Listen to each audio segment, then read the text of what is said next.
This is the Reality Radio Network on Telstar 5 Transponder 5 and on the internet at realityradionetwork.com.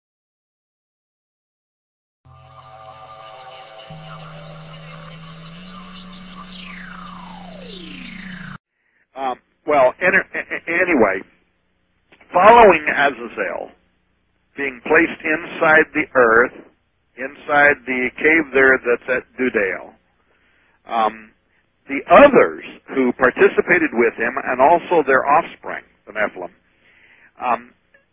Enoch says that they were bound. We talked the other day about the magic casetat. He says that they're bound, they're pinned down under the hills of the earth. That's exactly what Enoch says. That's an exact quote. Under the hills of the earth.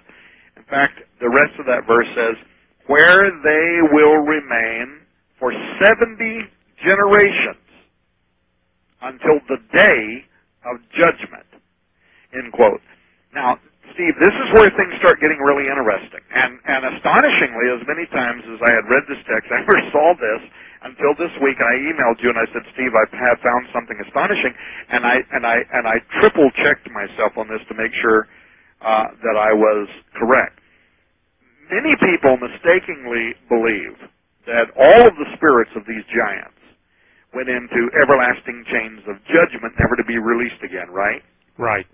Not only is that not what the Bible says, it's also not what the apocryphal pseudepigrapha says. For instance, in the book of Jubilees, chapter 10, verses 7 through 12, it talks about the malignant evil ones. These are the spirits. If you read the whole text, this is very clear. Sure, and those are the ones Paul's talking about in Ephesians 6, too. That's exactly right. These are the spirits of the Nephilim who were destroyed in the flood. He says they were bound in the place of condemnation. Now, this is interesting to me. There is a place, and it is the place called condemnation. It's a specific place. It's a specific location. They were bound there. Then Jubilees goes on, but a tenth part of them are left, that they might be subject before Satan, listen, on earth. And now Jubilees goes on. These will be for corruption and leading astray men before Satan's judgment, end quote. That's the book of Jubilees 10, 7 through 12. So there is a specific place of condemnation where they've been bound. A tenth of them are going to be loosed before Satan is judged. They're going to be loosed on the earth, and their purpose is for corruption and destruction and the leading astray of mankind before Satan is judged. Now, I want to read one other text that I think that corresponds to this. Enoch 15:9 says, the spirits of the Nephilim are as clouds, which shall oppress, corrupt, fall, and bruise upon earth. Now, listen to this. They shall be concealed, and shall not rise up against the sons of men until they come forth during the days of slaughter and destruction. Enoch 15:9. Well, Steve, obviously the days of slaughter and destruction haven't occurred yet. They're still concealed. And Enoch is a prophet of truth, given the fact that the New Testament writers quote him. I'm assuming they believed he was a prophet of truth. Right, and the Bible does record that he was not, because he walked with God and God took him. And you and I both know, Tom, and this is something people need to understand, the book of Enoch is referred to in the New Testament.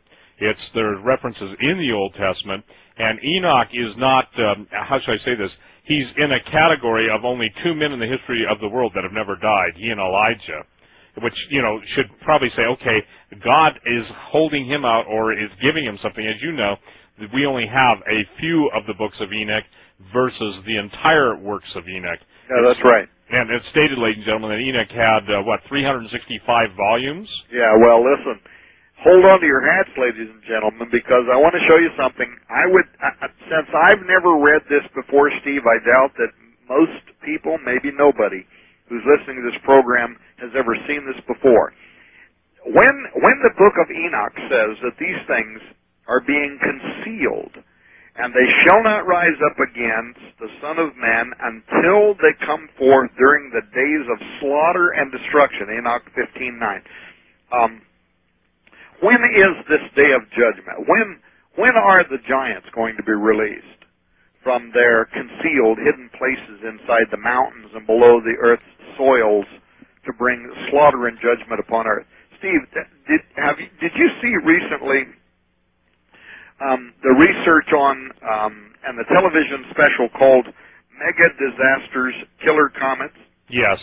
Okay, and so you know that it offered, now these weren't religious programs, but they were offering scientific evidence for the flood of the Old Testament.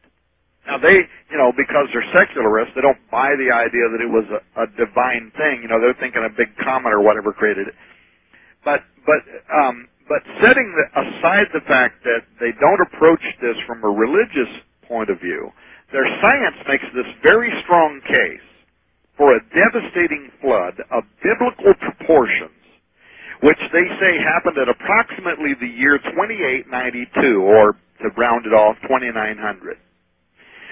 What struck me about these reports, Steve, was that this same dating, the year 2800 to 2900 years before Christ, that's been emerging in scholarship in recent years, and people can look this up. They'll find dozens of scholars who believe that 2800 to 2900 years ago is the likely time of the biblical flood.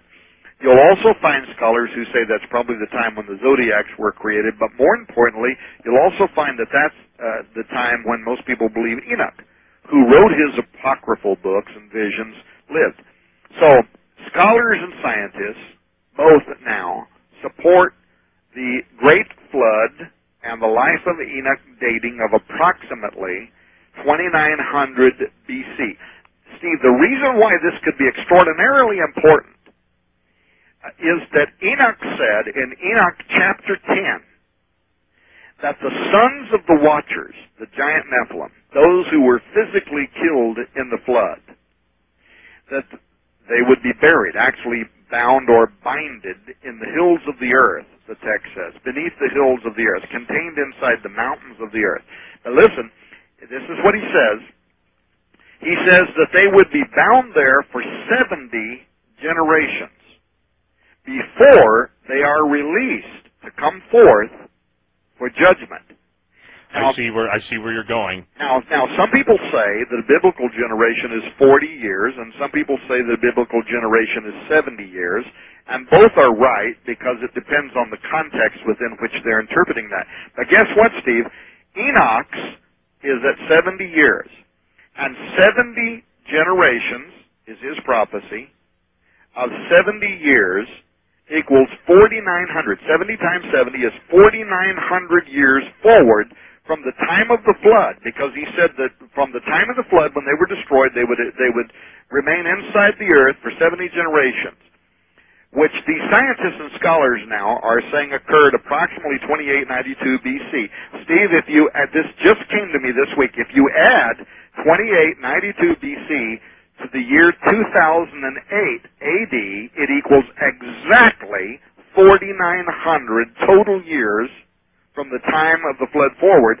Or another way of saying this is that Enoch's prediction about the release date for those who were imprisoned in the earth at the time of the flood brings us to the year AD 2008 exactly, today, now. Whoa, Tom. Whoa. And I mean literally whoa. If that is, and I've never seen that, and again, you just blew my mind. Thank you. I mean that genuinely. Thank you.